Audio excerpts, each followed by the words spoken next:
বলতে বলতে প্রান্তর তরফ থেকে দুর্দান্ত একটা হেডশট, দাদা এগিয়ে যাবে মাহফুজ। এবার তার তরফ থেকে হয়তোবা শেষ সময়টা গুনতে চাইছে, বিকজ ফিনিক্সের তরফ থেকে এত স্পিডি একটা ফাইট ব্যাক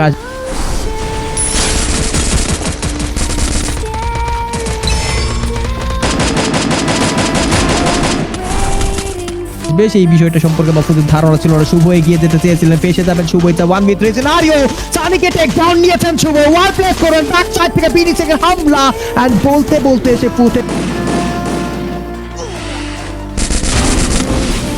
টাউনটা নিয়েছেন। প্রান্ত এবার বিচলিত হয়েছে লং ডিস্টেন্স থেকে। মেহেদি এবার পুরোপুরি ভাবে হেল্পটা করতে চাইবে, বাট এবার বোধহয় মিস্টার ট্রিপল আররা প্রতিটা ম্যাচের রিভেঞ্জ নিয়েছে। এবার বোধহয় পুরোপুরি ভাবে বাংলাদেশ টপ ওয়ানের ল্যান্ডিং পজিশন, ল্যান্ডিং প্লেসটা দখলে নিয়েছে কিন্তু মিস্টার ট্রিপল আর।